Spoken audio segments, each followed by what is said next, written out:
La guerra en toda su dimensión ha entrado ya en su cuarto año.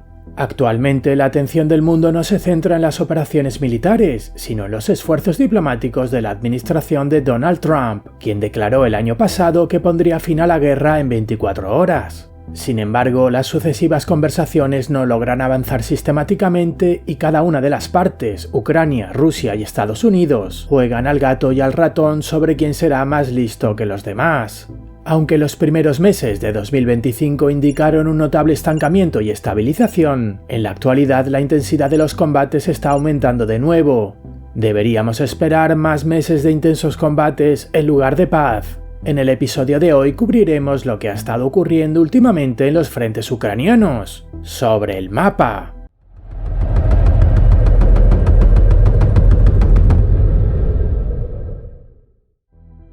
Al observar la guerra, nuestra atención tiende a centrarse en las operaciones terrestres y los posibles cambios en las posiciones de la línea del frente. Sin embargo, también están ocurriendo muchas cosas en el aire.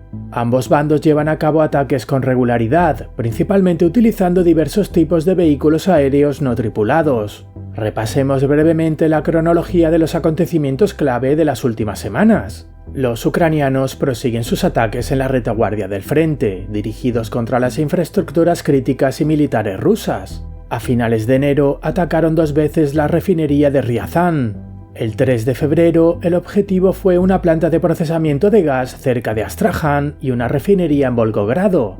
2 días después fue atacada una refinería en el krai de Krasnodar, destruyéndose 2 depósitos de combustible. El 11 de febrero también fue atacada una refinería en el Oblast de Saratov. El 24 de febrero, aviones no tripulados ucranianos atacaron de nuevo la refinería de Ryazan, y los incendios resultantes provocaron el cierre de la producción. Por último, en la noche del 11 de marzo, los ucranianos llevaron a cabo su ataque más potente hasta la fecha en el territorio de la Federación Rusa, utilizando al menos 337 drones. El objetivo incluía entonces la capital rusa, pero el ataque no produjo efectos notables más allá de los informes de daños a objetos civiles dentro de Moscú. El 14 de marzo fue atacada la refinería de Tuapse y el incendio provocado por las explosiones se prolongó durante los 3 días siguientes. Este ataque se llevó a cabo utilizando un misil Neptuno modernizado. Casi una semana después, el 20 de marzo, aviones no tripulados ucranianos atacaron la base de aviación estratégica rusa de Engels. Se destruyeron depósitos de munición y se utilizaron al menos 225 drones en el ataque. En este ataque también murieron 2 pilotos de bombarderos rusos Tu-95. Junto a los ataques con éxito, los infructuosos se produjeron con mucha más frecuencia, y si se observa el panorama general, parece que la eficacia de las capacidades rusas para contrarrestar los drones ucranianos está aumentando. En cuanto a las operaciones aéreas rusas, cabe señalar que los Shahids siguen siendo el principal medio de ataque aéreo, y que los rusos no han llevado a cabo un ataque con misiles contra Ucrania utilizando más de varias docenas de misiles desde hace muchas semanas. Las capacidades rusas para producir y utilizar drones iraníes no dejan de aumentar. Casi todas las noches se producen ataques utilizando desde 100 hasta incluso más de 200 Shahids.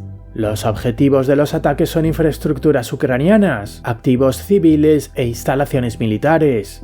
La eficacia de los ataques rusos también está aumentando, como demuestran tanto el material visual y los informes de los residentes locales, como las comunicaciones diarias del mando de las fuerzas aéreas de Ucrania. El año pasado se declaraba el derribo de casi todos los objetos atacantes prácticamente en todas las ocasiones, y que las posibles pérdidas se produjeron como consecuencia de la caída de escombros.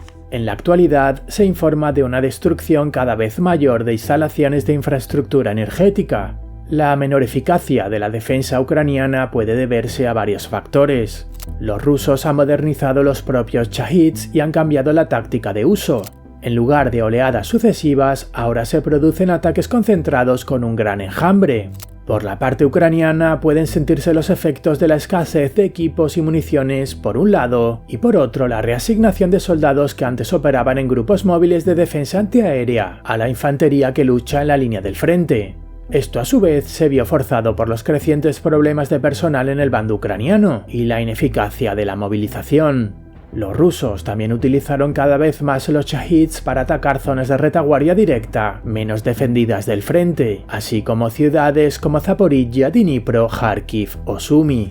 Los ataques aéreos rusos más intensos se produjeron, entre otros, el 1 de febrero, cuando ataques con misiles y drones causaron daños en instalaciones de infraestructuras energéticas de varios oblasts. El 11 de febrero, los rusos llevaron a cabo un ataque masivo contra infraestructuras de gas en el oblast de Poltava.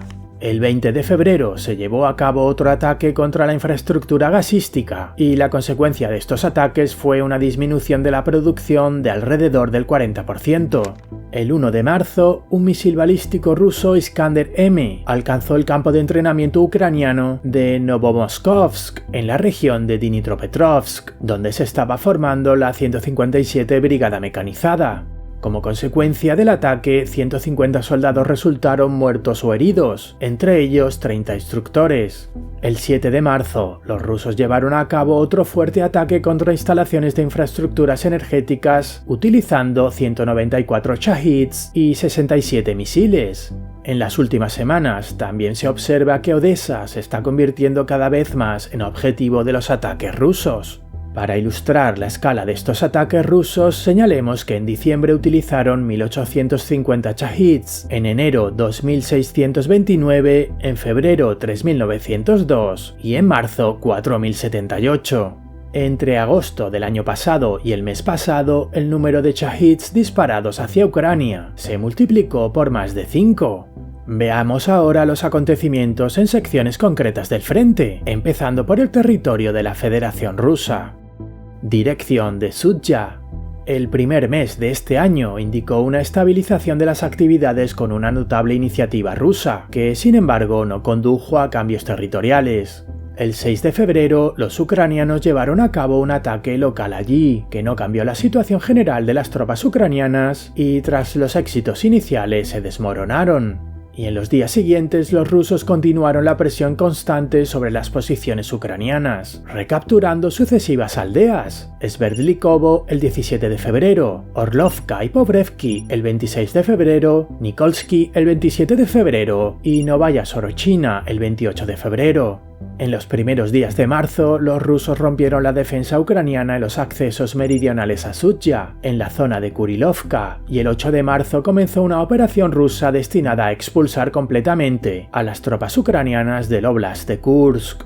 Estas acciones fueron precedidas por ataques anteriores con éxito en ambos flancos de la incursión ucraniana, lo que dio como resultado que los rusos obtuvieran el control total del fuego sobre las rutas logísticas ucranianas que se dirigían a Sudzha desde la zona de Yunakivka ucraniana.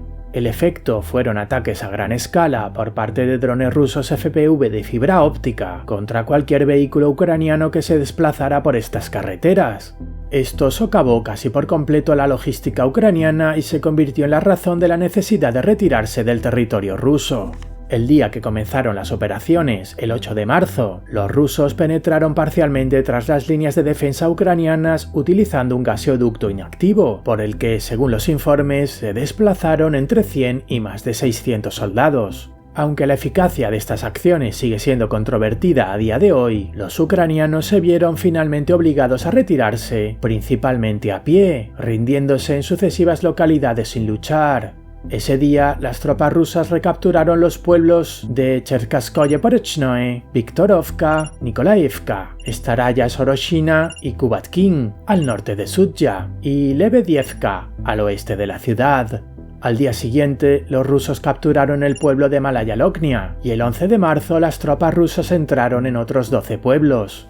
Al mismo tiempo, la retirada ucraniana de Sudzha ya estaba en marcha.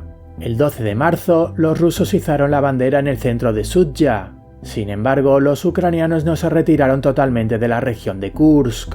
Todavía mantienen sus fuerzas en Guyevo, Gornal, Olesnia y Gogolevka, basando su defensa en una serie de colinas que les daban ventaja sobre el enemigo atacante. La retirada ucraniana, aunque precipitada y a pie, se desarrolló con eficacia. Los rusos intentaron interrumpirla destruyendo el puente de Sudya. Al menos uno de los convoyes ucranianos que se retiraban fue detenido por este motivo y luego atacado. Sin embargo, la información difundida por los rusos y posteriormente repetida por el presidente Trump sobre el cerco de un número significativo de soldados ucranianos no fue confirmada. El material visual disponible indica un máximo de 100 prisioneros. Los rusos también capturaron solo unos pocos vehículos, lo que indica que la mayor parte del equipo había sido retirado previamente o estaba realmente estacionado en Ucrania cerca de la frontera.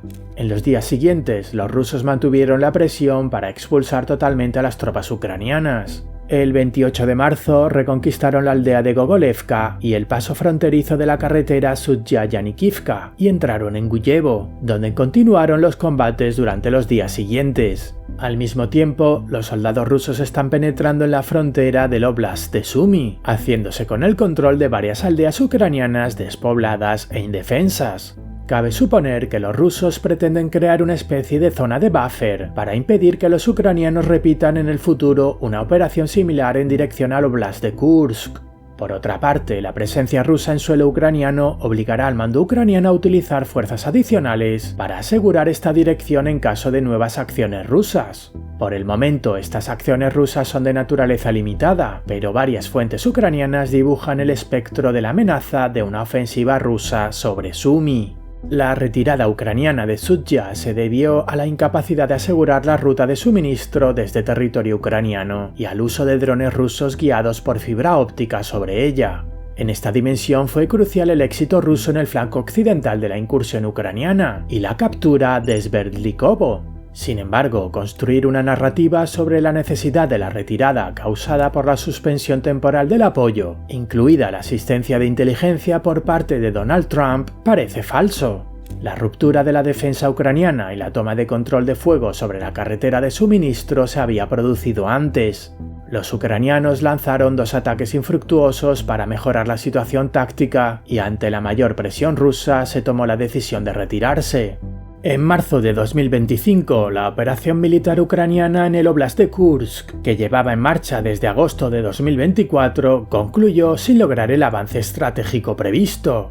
A pesar de las expectativas iniciales de un avance militar significativo, la operación no produjo los resultados esperados. Sobre todo, no se logró el objetivo principal de estas acciones, que era obligar a los rusos a reducir la presión en el Donbass y transferir parte de sus fuerzas de ese frente a Sudya.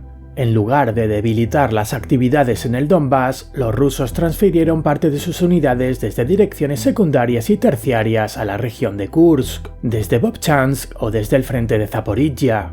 En realidad, en lugar de frenar las actividades rusas en el Donbass, se aceleraron, dando lugar a la captura de varias ciudades ucranianas, Novorodivka, Ukrainsk, Vuhledar, Selidove o Kurajove, y los avances rusos en el periodo agosto-noviembre del año pasado fueron los mayores. En agosto fueron casi el doble que en julio, y en los meses siguientes aumentaron bruscamente de 363 km² capturados en agosto a 730 km² en noviembre. Esto se debió a que el general Syrskyi, para llevar a cabo la ofensiva en el Oblast de Kursk, utilizó casi toda la reserva estratégica para ello, y en el momento de la crisis, brigadas como la 150 u otras recién formadas tuvieron que ser lanzadas al Donbass. En última instancia, por tanto, la operación de Kursk puede considerarse un fracaso ucraniano, dado que no solo aportó beneficios apreciables, sino que aceleró los avances rusos en el Donbass en direcciones clave. Al mismo tiempo que finalizaba la presencia ucraniana en el Oblast de Kursk, las tropas ucranianas atacaron el vecino Oblast de Belgorod. El 18 de marzo, los ucranianos, con fuerzas de los elementos de los regimientos de asalto 33 y 225, golpearon en dirección al pueblo de Demidovka, que fue capturado el 23 de marzo. Poco después, los ucranianos ocuparon sin lucha la aldea vecina de Popovka. Estas acciones fueron apoyadas por la aviación ucraniana. Aviones F-16 bombardearon el puente de Grafovka, complicando la situación a los rusos. Es posible que este ataque tuviera como objetivo reducir la presión rusa sobre Vejovo, o que fuera un intento de crear una zona de buffer limitada en el lado ruso de la frontera. No se descarta que estas acciones también estuvieran calculadas con el propósito de enviar mensajes a Occidente, indicando que Ucrania todavía es capaz de llevar a cabo operaciones ofensivas. Por último, el alcance de estas acciones fue muy limitado, y su importancia no va más allá de los éxitos tácticos. Dirección del Oblast de Kharkiv. La zona de Vovchansk sigue siendo la más estable de todos los sectores. Tanto para los rusos como para los ucranianos tiene una importancia terciaria, y los combates son de naturaleza posicional. Siguiendo en el Oblast de Kharkiv, veamos la situación en la zona de Kupiansk. En los 2 últimos meses, los rusos han progresado en la orilla occidental del río Oskil, ampliando y profundizando la cabeza de puente creada a finales del año pasado. Esto crea una amenaza real para nuevas acciones rusas, en dirección a la propia Kupiansk. Los rusos controlan Borichna, así como los pueblos vecinos de Novominsk y Zapadne. También están ejerciendo presión cerca de la frontera estatal, tomando el control de las aldeas de Topoli y Stroivka, y creando así una segunda cabeza de puente en la orilla occidental del río Oskil. La situación de Kamianka sigue sin estar clara. Sin embargo, las actividades en esta dirección son de naturaleza limitada, y la presión rusa no conduce a un avance significativo de las posiciones ucranianas. En la orilla oriental del Oskil continúan los combates en la base de la incursión rusa en la zona de los pueblos de Kruhalakivka, Zarizove y Kolesnikivka. Sin embargo, esta zona permanece estable y relativamente tranquila. Al sur de esta zona, los enfrentamientos de carácter posicional son limitados y el único cambio notable fue la reconquista por los ucranianos de la pequeña aldea de Nadilla situada en la frontera de las provincias de Kharkiv y Luhansk. Dirección de Donetsk. Las actividades son más dinámicas directamente al norte de la línea del río Donetsk. Allí los rusos siguen ejerciendo presión en ambas orillas del río Serebets. En la orilla oriental, tras capturar la aldea de Terny, los rusos no han logrado más éxitos, pero en la otra orilla amplían constantemente la cabeza de puente establecida. A finales de marzo, los rusos alcanzaron las proximidades de los pueblos de Nove y Katerinivka, y el objetivo de estas acciones parece ser cortar la carretera lateral que atraviesa el primero de estos pueblos, lo que perturbará la logística ucraniana en esta zona. Al igual que las secciones anteriores, este sector tiene actualmente poca importancia para ambos bandos beligerantes. En la orilla sur del Donetsk, en la zona de Siversk, la situación se mantiene estable a pesar de que los rusos capturaron Bilohorivka y la elevación vecina el 23 de febrero. Las operaciones rusas destinadas a ocupar este pueblo duraron 2 años y 9 meses. En esta zona, los rusos están llevando a cabo acciones vinculantes limitadas en dirección a Rihorivka y Verjeno-Kamianske. La situación en este sector no ha experimentado cambios notables desde la ofensiva ucraniana de Kharkiv en septiembre de 2022. Dirección de Chasiv Yar y Toretsk. El combate urbano por Chasiv Yar continúa sin tregua. Aunque los rusos habían capturado la mayor parte de la ciudad a finales del año pasado, hasta el día de hoy no han sido capaces de expulsar a los ucranianos de sus partes central y occidental. En esta dirección, la intensidad de los ataques rusos ha disminuido notablemente y se ha empezado a observar un estancamiento. Las tropas ucranianas probablemente intentaron aprovecharse de ello realizando 3 contraataques infructuosos en los últimos días de marzo con fuerzas destacadas de la 24 Brigada Mecanizada. Hasta cierto punto, los rusos están presionando al este de la ciudad, pero su progreso allí es marginal, alcanzando de 1 a 2 kilómetros. En relación a la lucha por Chasiv Yar, debemos analizar la batalla por la cercana Toretsk. Aunque los rusos tomaron casi toda la ciudad a finales del año pasado, la situación real distaba mucho de ser tal. Entre febrero y marzo aparecieron informaciones sobre un contraataque ucraniano y la reconquista de una parte significativa de Toretsk. La presencia ucraniana en la parte central de la ciudad fue confirmada por material visual. La cuestión es que en realidad, al igual que no había control ruso sobre la ciudad, tampoco existía un contraataque ucraniano significativo. Ambos bandos tienen fuerzas limitadas en la ciudad, lo que significa que ninguno de los dos fue capaz de obtener una ventaja significativa y luego un avance. En realidad, también es difícil trazar la línea del frente real que atraviesa los edificios, porque ambos bandos crean puntos fuertes basados en edificios seleccionados, lo que puede crear una falsa impresión de un control mayor que el real sobre fragmentos más grandes de Toretsk. Aunque la mayor parte de la ciudad está bajo control ruso, todavía no se puede hablar de una batalla concluida con éxito para los rusos. La penetración relativamente fácil de las fuerzas ucranianas a través de las ruinas de la ciudad indica que los rusos carecen de fuerzas para asegurar la ciudad y luego controlarla. Tanto más en cuanto que el flanco izquierdo de Toretsk, en la segunda quincena de marzo, los ucranianos pudieron reconquistar los pueblos de Chervinivka y Leonidivka, en sus afueras antes parcialmente controlados por los rusos.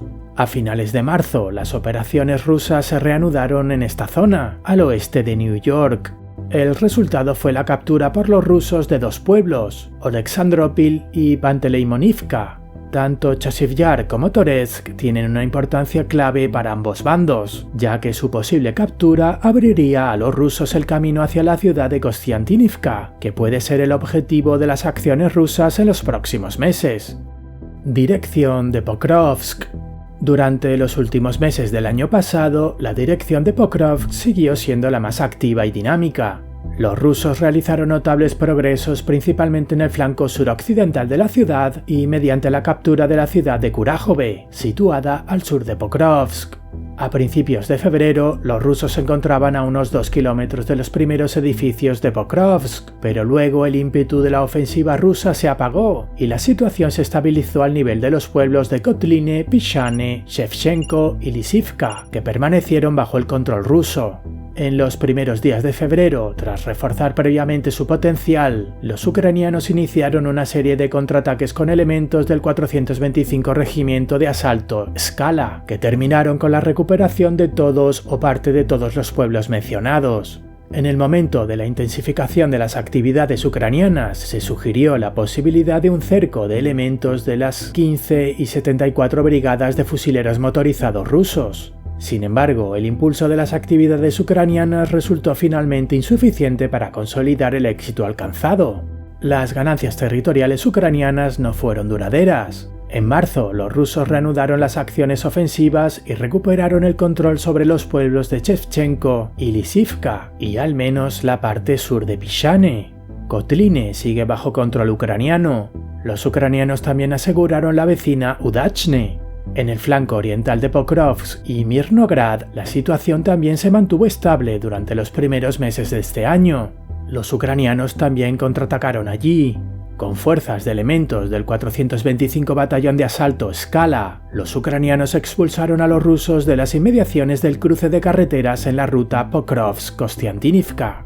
Recientemente, sin embargo, los rusos han reanudado sus actividades en esta zona. La presencia rusa cerca de Pokrovsk hizo que la ciudad perdiera su importancia como centro logístico, papel que asumieron Kostiantynivka y Dobropilia. Esto alargó considerablemente las rutas de suministro de las unidades que luchaban en el frente. Los contraataques ucranianos en la dirección de Pokrovsk fueron casi con toda seguridad consecuencia del cambio de posición del comandante de la Agrupación Operativo Estratégica de Fuerzas Hortisia, responsable de la dirección de Pokrovsk. El 26 de enero fue nombrado para este cargo el general Mikhailo Drapatyi, que también sigue siendo el comandante de las fuerzas terrestres de Ucrania. Anteriormente, el general Sirsky combinó estas funciones en 2022 a 2024. Las operaciones activas en la dirección de Pokrovsk permitieron a los ucranianos estabilizar la situación, aunque, como muestra la dinámica de las operaciones, estos efectos no son duraderos. Al sur de Pokrovsk, la situación es similar. Los 2 primeros meses se caracterizaron por la estabilización con contraataques ucranianos locales, especialmente en dirección a Uspenivka. Los efectos aquí tampoco fueron duraderos, ya que recientes materiales visuales confirman un renovado control ruso sobre la mayor parte de este pueblo, así como un mayor avance ruso en dirección oeste. Entre febrero y marzo, los rusos registraron progresos limitados en esta zona, capturando las pequeñas aldeas de Nadivka, Preobrazenka y Zaporizhia. A finales de marzo, los rusos se aproximaron a las aldeas de Kotlyarivka y Bogdanivka, acercándose así a las fronteras del óblast de Dnipropetrovsk. Mirando más al sur, a principios de febrero, las tropas rusas eliminaron el saliente ucraniano al oeste de la ciudad de Kurakhove, capturando la localidad de Dachne el 14 de febrero. Al día siguiente, los rusos iniciaron una amplia ofensiva, atacando entre otras las localidades de Ulakli y Kostiantinópil, desde el sur y desde el este. La aldea de Ulakli fue capturada por los rusos tras varios días de combates, pero el ataque a la vecina Kostiantinópil no salió según el plan de los rusos, y los combates por la localidad continuaron durante las siguientes semanas. A finales de febrero, atacando desde el este y el norte, los soldados rusos de la 114 Brigada de Fusileros Motorizados capturaron la aldea de Andriivka, expulsando a elementos de la 46 Brigada de Asalto Aéreo. Finalmente, el 9 de marzo, los rusos capturaron Kostiantinópil, pero el 17 de marzo los ucranianos llevaron a cabo un contraataque, expulsando a los rusos casi por completo del pueblo. En los días siguientes, la intensidad de los combates en esta dirección fue bastante limitada y, al igual que en las direcciones anteriormente mencionadas, esto cambió en los últimos días de marzo. Entonces los rusos, aprovechando la niebla que dificultaba las actividades de los drones FPV ucranianos, se abrieron paso hasta la aldea de Rozliv, que poco después capturaron por completo. Los rusos crearon una peligrosa brecha en las líneas defensivas ucranianas, creando una amenaza para las unidades que defendían Kostiantinópil. La propia Rozliv cayó sin combates más intensos, lo que plantea interrogantes sobre el aprovechamiento por parte de los ucranianos del periodo de varios meses de calma en esta dirección. Dirección de Velika Novosilka. A finales de enero, los rusos capturaron todo el asentamiento, expulsando a la 110 Brigada Mecanizada Ucraniana, que quedó parcialmente diezmada en el transcurso de los combates y de una retirada retrasada. Durante los 2 meses siguientes, los rusos continuaron presionando en dirección norte y noroeste, cruzando con éxito el río Mokryali. Como consecuencia, los rusos, atacando con fuerzas que incluían la 5ª Brigada de Tanques, capturaron los pueblos de Novosilka, Privilne, Burlatske, Novocheretubate, Skudne y Dniproneria. Actualmente hay enfrentamientos por las localidades de Vilnepole y Vesele, y los objetivos ulteriores de los rusos parecen ser las aldeas de Shevchenko y Komar. Por ambas pasan importantes carreteras de suministro táctico. Dirección Zaporizhia. Tras la fallida operación ofensiva ucraniana en Zaporizhia del verano de 2023, este sector permaneció relativamente estable. Los rusos finalmente recapturaron la mayor parte de las áreas perdidas como resultado de las acciones ucranianas, y en los meses siguientes los combates fueron de naturaleza posicional. Los enfrentamientos limitados en esta dirección no provocaron cambios notables en la disposición de la línea del frente. A principios de marzo, en un ataque por sorpresa con fuerzas de elementos de la 128 Brigada de Asalto a la Montaña y del Regimiento Kraken, los ucranianos consiguieron expulsar a los rusos de la parte norte del pueblo de Kamianske. Los días siguientes, sin embargo, fueron testigos del dominio de las tropas rusas. Como resultado de las operaciones iniciadas entre febrero y marzo, consiguieron capturar las aldeas de Piatihatki, Lobkove, Stepove, Malichervaki y Chervaki antes del 15 de marzo, tomando así el control del cinturón de protección ucraniano en el flanco occidental de la defensa de Orihiv. De este modo, los rusos iniciaron operaciones en un cinturón de 15 kilómetros de ancho, adentrándose hasta una profundidad de 5 kilómetros en la zona bajo control ucraniano. El éxito ruso se debió al debilitamiento ucraniano en la dirección de Zaporizhia. La limitación de sus propias fuerzas y la necesidad de elegir secciones clave para la defensa significa que las fuerzas armadas ucranianas son incapaces de asegurar eficazmente todas las direcciones. Los elementos de la debilitada 128 Brigada de Asalto a la Montaña, que defendían esta zona, sucumbieron bajo la presión de elementos de 2 divisiones rusas. El aumento de la actividad rusa en esta dirección coincide con la información transmitida tanto por la inteligencia militar ucraniana como por fuentes no oficiales sobre una concentración rusa al sur de Zaporizhia, que en un futuro próximo podría significar el comienzo de una operación ofensiva más amplia, con la intención de capturar Orihiv y quizás acercarse a la propia Zaporizhia. No obstante, cabe señalar que muchas de las advertencias ucranianas anteriores nunca llegaron a materializarse. Dirección de Jersón. La zona de la desembocadura del río Dnieper hasta el mar se mantiene estable. Los rusos bombardean regularmente con artillería la propia Jersón y sus alrededores. También cabe destacar los frecuentes ataques, principalmente contra objetivos civiles, llevados a cabo por operadores de drones FPV. Se supone que los rusos pueden haber elegido Jersón como campo de entrenamiento para operadores de drones en prácticas. También continúan las actividades de pequeñas unidades de ambos bandos, con el objetivo de hacerse con el control de las islas situadas en la desembocadura del Dnieper. Resumiendo, en febrero y marzo se produjo un claro debilitamiento de la presión rusa y la consiguiente reducción de las ganancias territoriales. El número de ataques rusos diarios disminuyó de más de 200 o 250 a varias docenas. Sin embargo, la pausa operativa del lado ruso, perceptible en casi todas las secciones del frente, que duró desde principios de enero hasta la segunda mitad de marzo, no fue un acontecimiento nuevo. A principios de 2024 se produjo una pausa similar en las operaciones ofensivas. Si el impulso de las operaciones rusas vuelve al estado del segundo y tercer trimestres del año pasado, es demasiado pronto para hablar del agotamiento del potencial ofensivo ruso. La defensa activa ucraniana y una serie de contraataques perceptibles en la dirección de Pokrovsk lograron frenar los avances rusos y estabilizar brevemente la situación en esta dirección. Sin embargo, el potencial humano y de equipamiento de Ucrania no permite suponer que en un futuro próximo las tropas ucranianas puedan recuperar la iniciativa y pasar a operaciones ofensivas de mayor envergadura.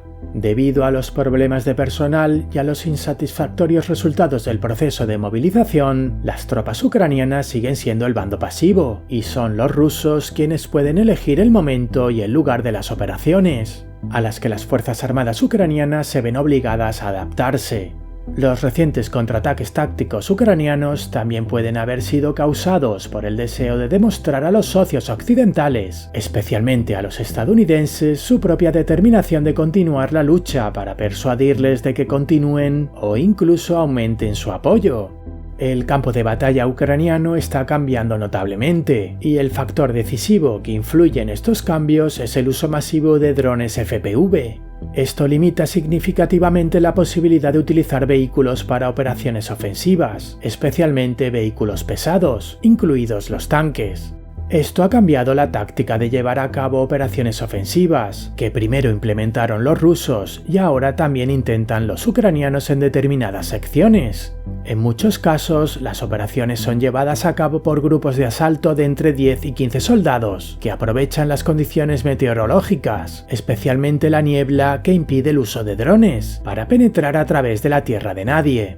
La brecha obtenida se refuerza después con otros grupos de asalto, que la mayoría de las veces utilizan refugios en forma de sótanos, bajo edificios destruidos. La amenaza de quedar aislados por la retaguardia provoca la retirada de los defensores. Los ataques con vehículos mecanizados son mucho menos frecuentes, ya que son neutralizados eficazmente por los operadores de drones. Al mismo tiempo, hay que recordar que la eficacia del uso de drones FPV no es del 100%. Como informó Rusi en febrero, comillas, los drones tienen importantes limitaciones. Dependen de la sección del frente y de las habilidades de los operadores. Entre el 60 y el 80% de los drones ucranianos no dan en el blanco. De los que sí dan en el blanco, la mayor parte no destruye los vehículos blindados. Además, hay largos periodos en los que las interferencias o las condiciones meteorológicas merman considerablemente la capacidad del uso de drones. La eficacia a la hora de herir a la infantería es alta. A pesar de estas limitaciones, los drones son ahora responsables del 60 al 70% de los vehículos rusos dañados y destruidos. Así pues, el principal problema de las Fuerzas Armadas ucranianas siguen siendo los recursos de personal. La ineficacia de la movilización y su impopularidad provocan notables carencias en el frente. Como resultado, los ucranianos han puesto en marcha dos vías adicionales para superar las limitaciones de la movilización. Por un lado, se tomó la decisión de destinar a la infantería hasta varias decenas de miles de soldados que antes estaban en la retaguardia, en defensa aérea, logística o servicio técnico. Mientras que algunos de los soldados destinados en la retaguardia pueden ser considerados como evasores del reclutamiento que encontraron una manera de evitar el servicio en la línea del frente, en un número indeterminado de casos hay transferencias de soldados cuyo envío al frente puede considerarse como irracional. Se puede mencionar a soldados entrenados en sistemas de defensa antiaérea occidentales o a mecánicos con experiencia en armas occidentales. Dudas similares se plantean al transferir personal técnico de aeropuertos a la infantería. También hubo un problema notable tras transferir a muchos conductores a la infantería. Como informaron anónimamente comandantes de algunas unidades ucranianas, esto causó problemas con la capacidad de retirar equipos o transferirlos, porque había escasez de conductores para transportar los remolques. De hecho, esta solución puede resultar eficaz en última instancia de forma muy limitada.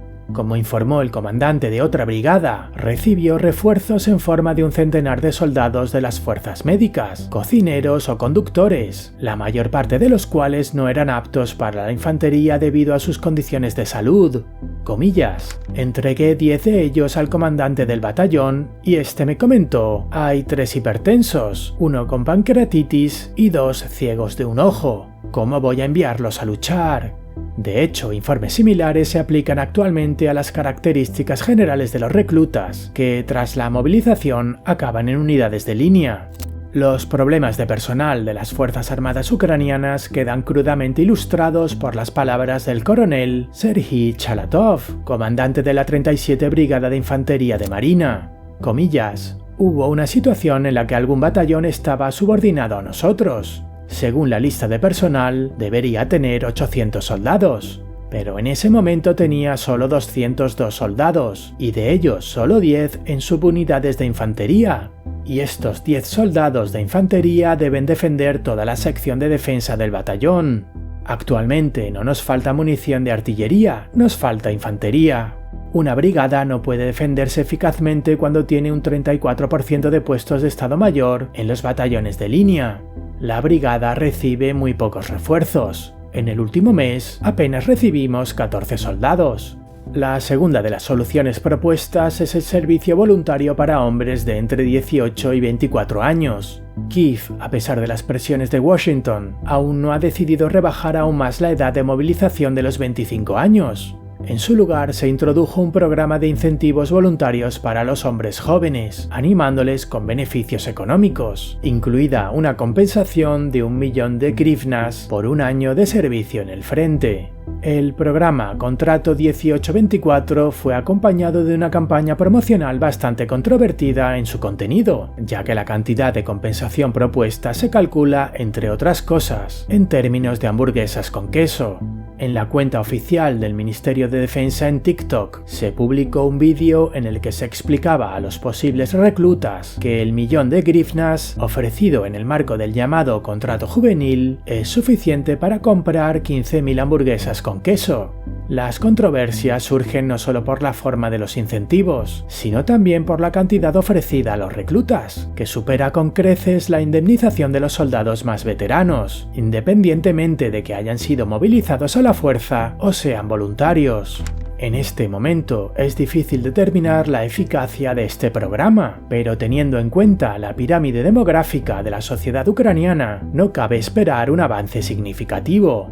Los actuales problemas de personal ucranianos deben analizarse junto con los objetivos de las operaciones militares rusas. A pesar de los objetivos declarativos en el aspecto territorial, es claramente perceptible que al menos desde la batalla de Bakhmut, los rusos tienen como principal objetivo desgastar el potencial ucraniano, o para decirlo más directamente, desangrar al ejército ucraniano. Las ganancias territoriales son de menor importancia en este sentido, pero a pesar de su pronunciada lentitud, han sido constantes desde que los rusos tomaron la iniciativa en otoño de 2023. El debilitamiento del potencial ucraniano puede acelerar estas pérdidas territoriales y limita claramente la posibilidad de emprender acciones para recuperar la iniciativa. Estos problemas debilitan aún más la posición negociadora de Ucrania, de lo que los rusos son plenamente conscientes. Este aparente debilitamiento ucraniano, que Occidente es incapaz de revertir con los medios de que dispone cuando se trata de problemas de personal, significa que los rusos no están actualmente interesados en una conclusión positiva de las negociaciones de paz. Prueba de ello es la declaración de Vladimir Putin, de que las tropas rusas están avanzando y acabarán con el ejército ucraniano. Recientemente se sugirió un alto el fuego en el Mar Negro a través de la mediación estadounidense, pero la respuesta de Rusia a esta propuesta fue la exigencia de levantar las sanciones al Roselhozbank, restablecer el acceso al sistema SWIFT, levantar las sanciones a los productores y exportadores rusos de alimentos y fertilizantes, así como a los barcos y puertos responsables de su exportación. Estas y otras exigencias rusas fueron la respuesta a una iniciativa que, desde la perspectiva rusa, no significa ninguna concesión, ya que los rusos no controlan la cuenca del Mar Negro y no pueden bloquear la navegación a los barcos hacia y desde los puertos ucranianos. Moscú es consciente de que el tiempo juega a favor de las tropas rusas, que no solo tienen un mayor potencial de movilización, sino que el propio proceso de reclutamiento y adiestramiento se está desarrollando con mayor eficacia. Dicho de un modo algo más directo, mientras el potencial ucraniano disminuye constantemente, el ruso sigue aumentando. La incapacidad de Occidente para resolver el principal problema de las fuerzas armadas ucranianas, el de personal, significa también que la posición negociadora de los países occidentales en las conversaciones con los rusos no es la mejor. Las disputas conceptuales sobre Ucrania en la línea Europa-Estados Unidos no mejoran esta situación. Lo anterior nos permite suponer que los rusos están poniendo condiciones muy duras a los estadounidenses, que tendrían que cumplirse para que Moscú estuviera dispuesto a suspender y no digamos poner fin a las operaciones militares. Especulando, cabe suponer que los rusos esperarán, entre otras cosas, una retirada completa de las tropas ucranianas de todas las provincias ucranianas anexionadas unilateralmente en 2022. Así pues, parece que en contra de lo esperado, probablemente no nos estemos acercando al silenciamiento de las armas. Gracias por acompañarnos un día más. No olvides suscribirte al canal y hasta un nuevo reporte.